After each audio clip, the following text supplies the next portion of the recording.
नमस्कार प्यारे विद्यार्थियों, मैं नवल जहांगीर आपका एनके सर बायोलॉजी परिवार में हार्दिक अभिनंदन करता हूं। हम लोग आपके लिए लैब असिस्टेंट की सीरीज लेकर आ रहे हैं बायोलॉजी की, जिसमें मैं एक टॉपिक कंप्लीट कर चुका हूं आप लोगों का वनस्पति जगत के सामान्य लक्षण। उसमें दूसरा टॉपिक हम लेकर आए हैं पादप आकार की, जिसमें हम फर्स्ट पार्ट कंप्लीट करा चुके हैं, जिसमें मैंने आप लोगों को जड़ और तने के बारे में पढ़ाया है। दूसरा पार्ट हम लेकर आए हैं जिसमें हम पढ़ेंगे किसके बारे में, पत्ती के बारे में। किसके बारे में पढ़ेंगे बेटा, पत्तियों के बारे में। सेकंड पार्ट हमारा होएगा किसके बारे में, पत्ती के बारे में। ठीक है, तो पत्ती और पुष्प के बारे में हम पढ़ेंगे। स्टार्ट करते हैं।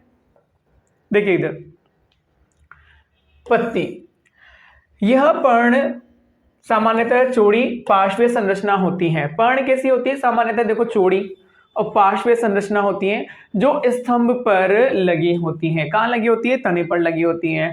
पर्व संधियों पर पाई जाती हैं। कहाँ से अटैच्ड होती है, मान लीजिए तना होता है तो यहाँ पर पर्व है, तो यहाँ से निकलती है क्या, लीफ निकलती है।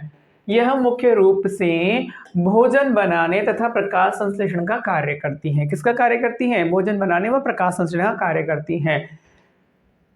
पत्ती के कक्ष में कक्षस्थ कलिका पाई जाती है और कक्षस्थ कलिका बाद में शाखाओं में रूपांतरित हो जाती हैं। यहाँ पर बेटा यहाँ से निकलती है कक्षस्थ कलिकाएं। क्या निकलती है, कक्षस्थ कलिकाएं, जो बाद में किस में कन्वर्ट हो जाती हैं, या तो फ्लावर में या फिर नई ब्रांच में। पर्ण स्तंभ शीर्ष विभ्जोतक से उत्पन्न होता है। पर्ण स्तंभ जो है, आप यहाँ पर पर्ण है ना, जो स्तंभ में शीर्ष विभ्जोतक होता है उससे उत्पन्न होती है लीफ, तथा अग्राभिसारी क्रम में लगी होती है। अग्राभिसारी क्रम में मतलब है नई पत्तियां कहाँ होती हैं, ऊपर की ओर, और पुरानी पत्तियां कहाँ होती हैं, नीचे की ओर। पत्ती के मुख्य भाग, वैसे देखा जाए तो पत्ती में हम नॉर्मली 3 भाग बोलते हैं। एक तो ये चौड़ा भाग जो ग्रीन कलर का होता है उसे बोलते हैं लीफ लेमिना, इसे बोलते हैं पर्णवृंत, और जहां से जुड़ती है उसे बोलते हैं पर्णाधार। लेकिन और भी भाग होते हैं इसके, देखिए पहला है पर्णवृंत, वह डंठल जो पत्ती को तने से जोड़ता है, ये रहा पर्णवृंत, जिसे हम पिटियोल बोलते हैं। क्या बोलते हैं, पिटियोल। दूसरा पर्णफलक, पत्ती का चौड़ा हरा चपटा भाग जहां प्रकाश संश्लेषण होता है, ये रहा पर्णफलक। दूसरा मध्य शिरा, पर्णफलक के बीच से गुजरने वाली शिरा, ये रही मध्य शिरा, ये होती है मध्य शिरा। शिराएं, मध्य शिरा से जो निकलती हैं उन्हें बोलते हैं शिराएं, ये रही शिराएं, ये है शिराएं। देन पर्ण शीर्ष, पत्ती का ऊपरी निकुला सिरा, ये वाला, ये होता है पर्ण शीर्ष, टिप पोर्शन। देन पर्णाधार, पत्ती का वह भाग जो पर्णवृंत से जुड़ता है, यहां पर होता है बेटा पर्णाधार, ये पर्णाधार होता है। ठीक है। स्टिप्यूल्स, पर्णवर्त के आधार पर मौजूद छोटी पत्ती जैसी संरचना सभी पत्तियों में नहीं होती, ये रहे स्टिप्यूल्स, यहां पर होते हैं स्टिप्यूल्स, ये है स्टिप्यूल्स, इनको क्या बोलते हैं, स्टिप्यूल्स, ये है स्टिप्यूल्स। आगे देखिए, अब लीफ बेस के बारे में कुछ इंटरेस्टिंग फैक्ट दिए हुए हैं एनसीईआरटी में। क्या दिया हुआ है, लीफ बेस यदि ये फूला हुआ होता है, जैसे ये सोलन पार्ट है लीफ बेस, लीफ बेस यदि सोलन पार्ट हो तो उसे पल्वाइनस बोलते हैं। क्या बोलते हैं, पल्वाइनस। पत्तियां स्तंभ से पर्णाधार द्वारा जुड़ी होती हैं। किसके द्वारा जुड़ती है, पर्णाधार के द्वारा। और कुछ पादपों में पर्णाधार फूला हुआ होता है जिसे पर्णवृंत तल्प या पल्वाइनस कहते हैं, और ये एग्जाम के पॉइंट ऑफ व्यू से क्या है, इंपॉर्टेंट है। ये वाला इंपॉर्टेंट पॉइंट है जो कि निंद्रा गति के लिए उत्तरदायी है, जैसे कि केसिया, मिमोसा एंड सेम। कुछ पादपों में पर्णाधार फैलकर आच्छादित हो जाता है, शीटिंग लीफ बनाता है, दूब घास, केला या एक बीजपत्री। ये लीफ किसको कवर कर रही है, यहां से यहां तक तो स्टेम को कवर कर रही है, फिर बाहर निकल रही है, तो ये लीफ लेमिना है। और ये शीथ क्या कहलाती है, ये शीथ कहलाती है शीथ लीफ बेस। ये किस में होती है, एक बीजपत्री में या ग्रास में, केले में भी होती है। सिरा विन्यास के आधार पर पत्तियां 2 प्रकार की होती हैं। ऐसी पत्तियां जिनमें जाली का सिरा विन्यास पाया जाता है वो द्विबीजपत्री की। ऐसी पत्तियां जिनमें समानांतर सिरा विन्यास पाया जाता है वो एक बीजपत्री की पत्तियां होती हैं। देखिए पर्ण फलक में शिरा विन्यास, पर्णों में शिराओं व सिरिकाओं की व्यवस्था को शिरा विन्यास कहते हैं। 2 प्रकार का होता है। यहां से ये लीफ मध्य शिरा निकल रही है और यहां से सिरिकाएं निकल रही है, शिराएं निकल रही हैं, और ये क्या बनाती है बेटा, इस तरह से जाल बनाती है। क्या बनाती है? नेटवर्क, इस तरह से नेटवर्क बना लेती है, जाल बनाती है। तो इसमें कौन सा, ये द्विबीजपत्री की पर्ण है जिसमें जालिकावत शिरा विन्यास मिलता है। और यदि एक बीजपत्री की पर्ण है तो उसमें सारे सीधे सीधे निकलते हैं, ऐसे इस तरह से सारे पैरेलल निकलते हैं, ये इस तरह से निकलते हैं। तो ये क्या है? समानांतर, और ये क्या है? जालिकावत। देखो इधर, यह द्विबीजपत्री में पाया जाता है जब शिराएं तथा शिरिकाएं एक जाल सदृश संरचना बनाते हैं। इसे जालिकावत शिराविन्यास कहते हैं। क्या कहते हैं? जालिकावत शिराविन्यास कहते हैं। यह एक बीजपत्री में पाया जाता है। कौन सा? समानांतर या समांतर। जब शिराएं परस्पर समानांतर होती हैं, जाल सदृश संरचना नहीं बनाती।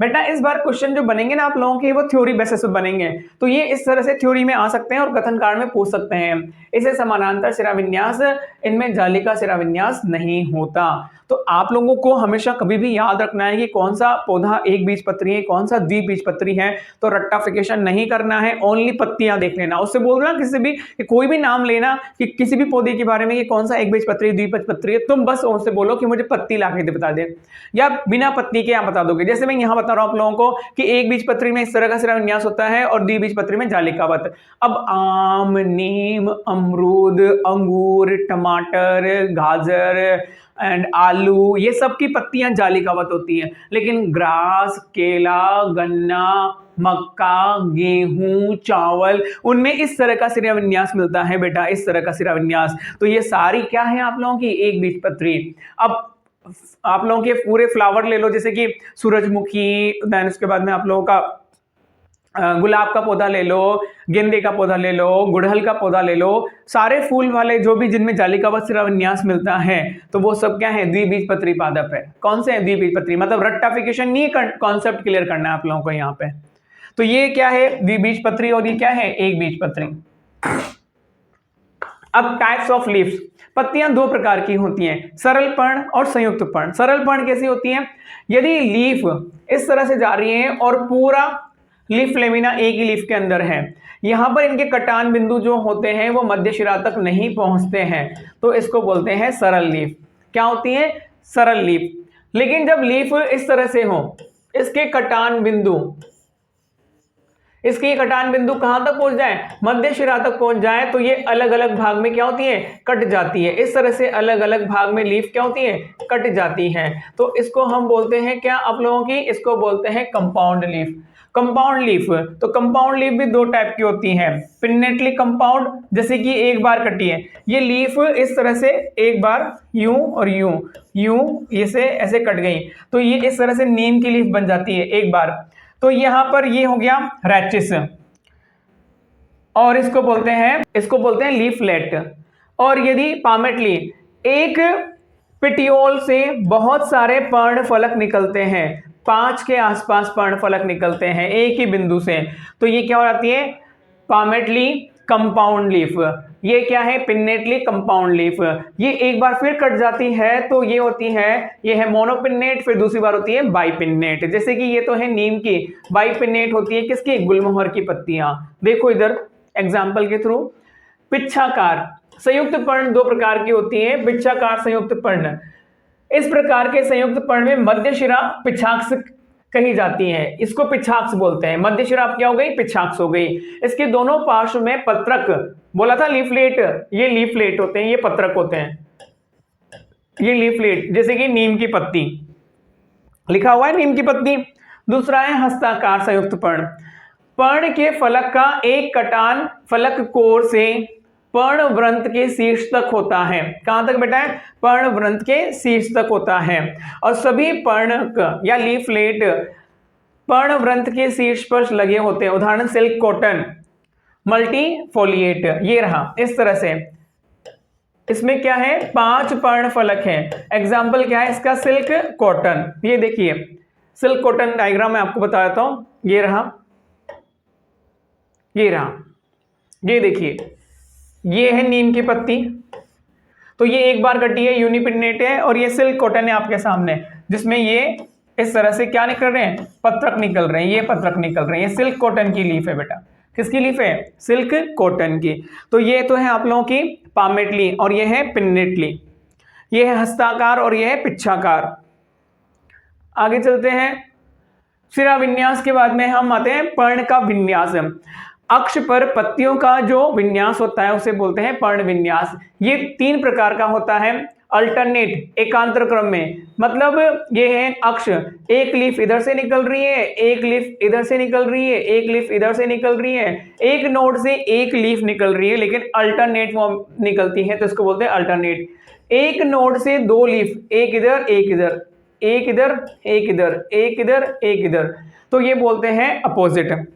एक नोड से एक से ज्यादा, क्या 2 से ज्यादा लीफ चक्र फॉर्म में निकलती है तो इसे बोलते हैं चक्राकार विन्यास। देखिए इधर एकांतर या सर्पिल, सर्पिल पर अल्टरनेट जिसको बोलते हैं, प्रत्येक पर्व संधि से या नोड से एकल पर्ण उत्पन्न होती है। गुड़हल, सूरजमुखी, सरसों, याद रखना ये रहा, ये गुड़हल होता है जिसमें एक लीफ इधर, एक लीफ इधर, एक लीफ इधर, एक लीफ इधर निकलती है।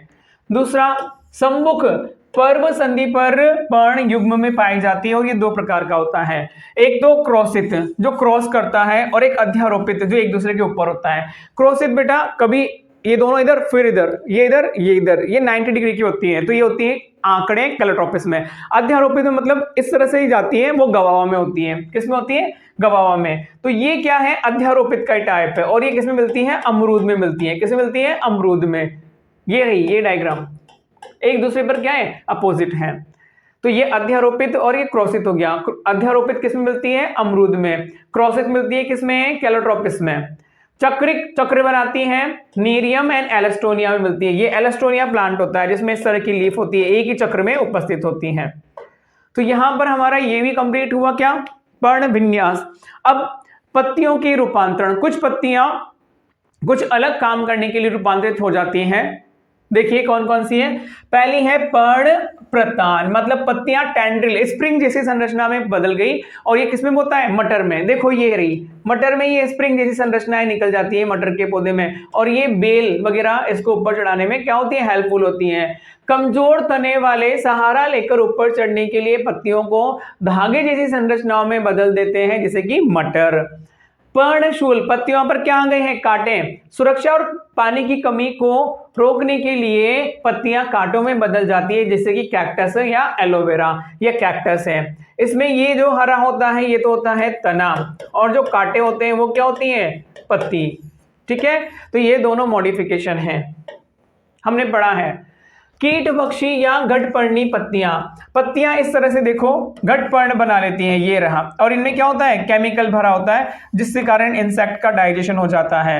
ये कहाँ होता है, ये स्पेशली वहां मिलता है जहां नाइट्रोजन की क्या होती है, कमी होती है।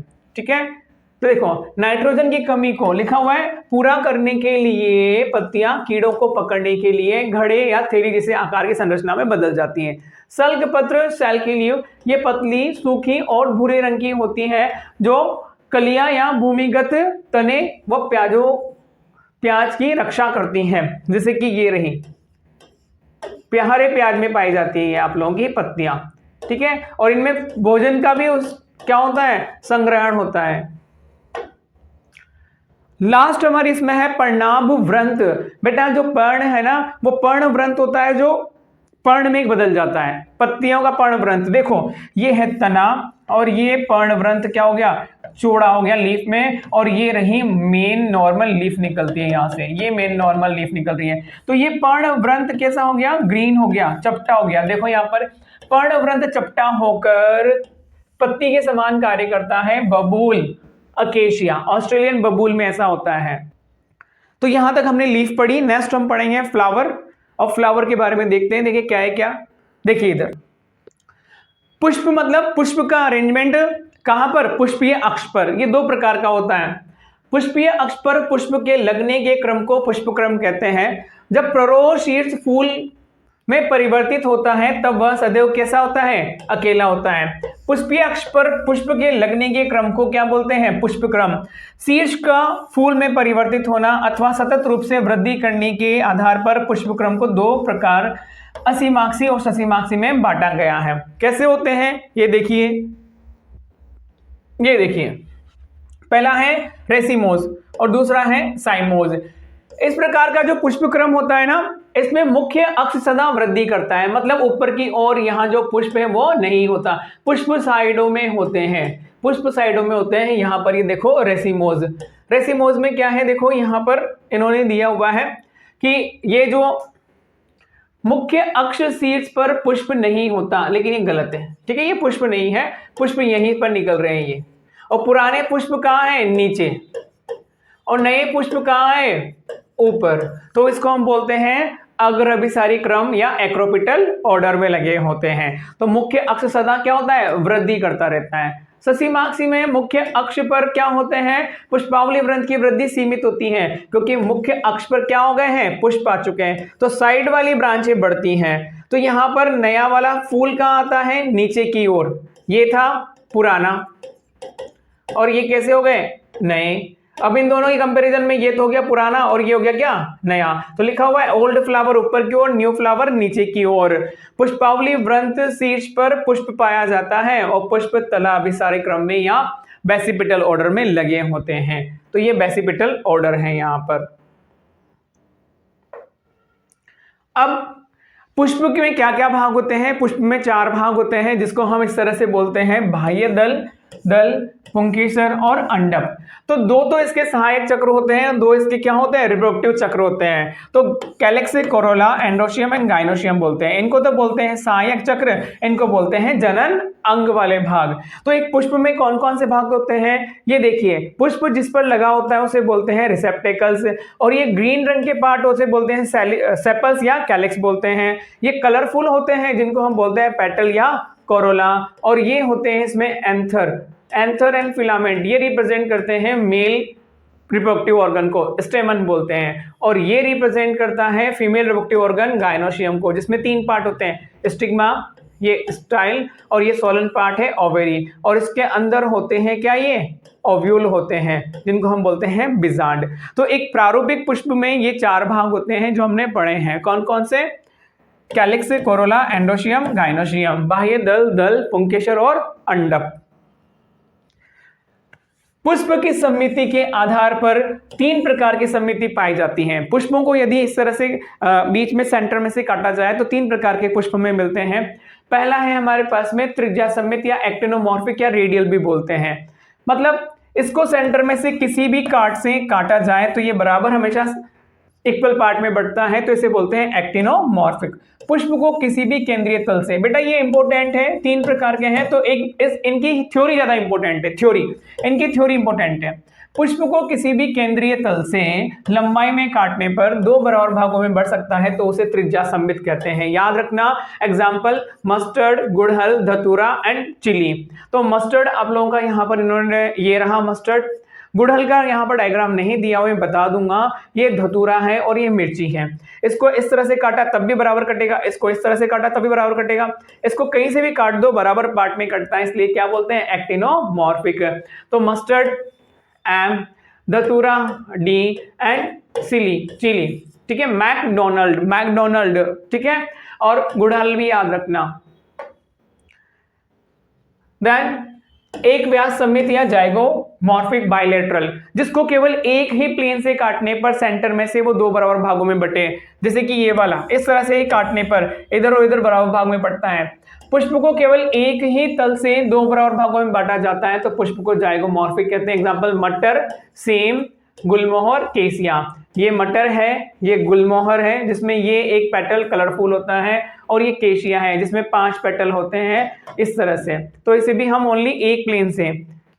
देन एसिमेट्रिक, जिसको किसी भी तल से हम बराबर भागों में नहीं काट सकते, असिमेट्रिकल फ्लावर होता है। एग्जांपल है केना, केना मतलब केल। ये देखो, ये केना इंडियन इंडिका है, ये भी केना है, और ये भी क्या है, केल है, जो हमारे घरों में पूजा की जाती है। राजस्थान में तो आप जानते होंगे बहुत पूजा करते हैं केल, और केल की तो तुलसी के साथ में केल उगाया जाता है। तो यहाँ पर इसे क्या बोलते हैं, असिमेट्रिकल, जिसे किसी भी तल से दो बराबर भागों में नहीं बांटा जा सकता।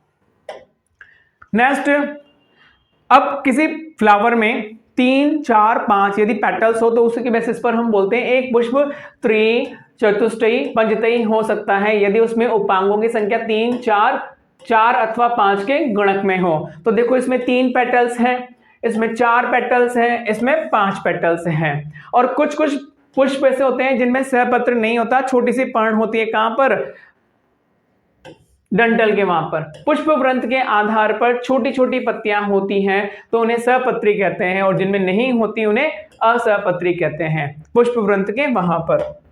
नेक्स्ट, पुष्प पत्रों का निवेशन, किस तरह से पुष्प पर ये जो पार्ट थे, कौन सा, sepals, petals, androecium and gynoecium लगे होते हैं। तो यदि ओवेरी सबसे ऊपर है, देखो यहां पर ये तो है थैलेमस जिसको हम बोलते हैं, इस पर ये कैलिक्स है, ये है पेटल्स, ये है एंड्रोशियम, और ओवेरी सबसे क्या है, ऊपर की ओर है, ओवेरी सबसे ऊपर की ओर है। इसमें ओवेरी कहाँ है बेटा, ये ओवेरी सबसे ऊपर की ओर है।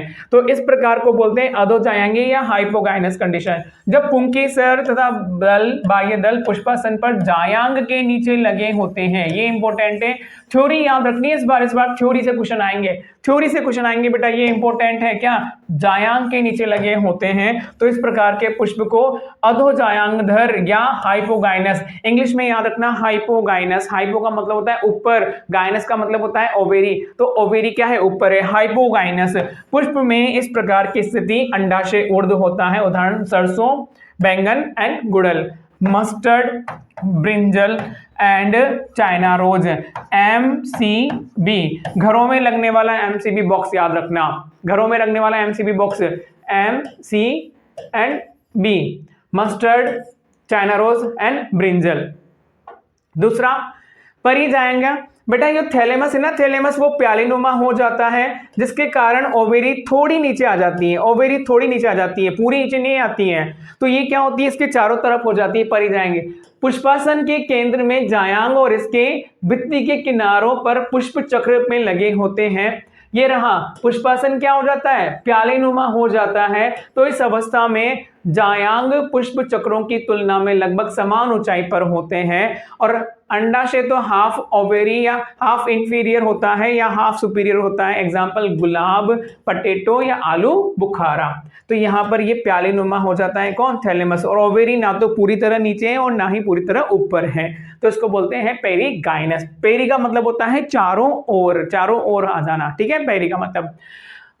एपी का मतलब होता है बिल्कुल नीचे चले जाना। पुष्पासन वृद्धि करके ऊपर उठ जाता है, ये रहा पुष्पासन, ये वृद्धि करके ऊपर उठ गया और इसने ओवेरी को कहां ला दिया, नीचे ला दिया। तो ओवेरी नीचे आ गई तो सारे पार्ट कहां चले गए, ऊपर चले गए।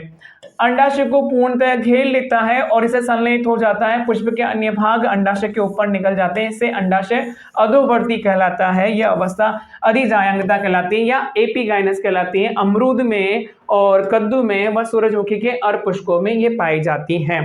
तो यहाँ तक बेटा ये कंप्लीट हुआ, यहाँ तक मैंने आपको ये मॉर्फोलॉजी के अंदर पत्ती की संरचना और मॉडिफिकेशन पता है, पुष्प के बारे में हमने पढ़ा है। अब आगे हम एक एक चक्र के बारे में नेक्स्ट पार्ट में लेकर आएंगे। आपको वीडियो अच्छा लगा होगा, थैंक्स, धन्यवाद। लाइक कीजिए, सब्सक्राइब कीजिए, जो भी आपको प्रॉब्लम है कमेंट में लिख दीजिए। Thank you.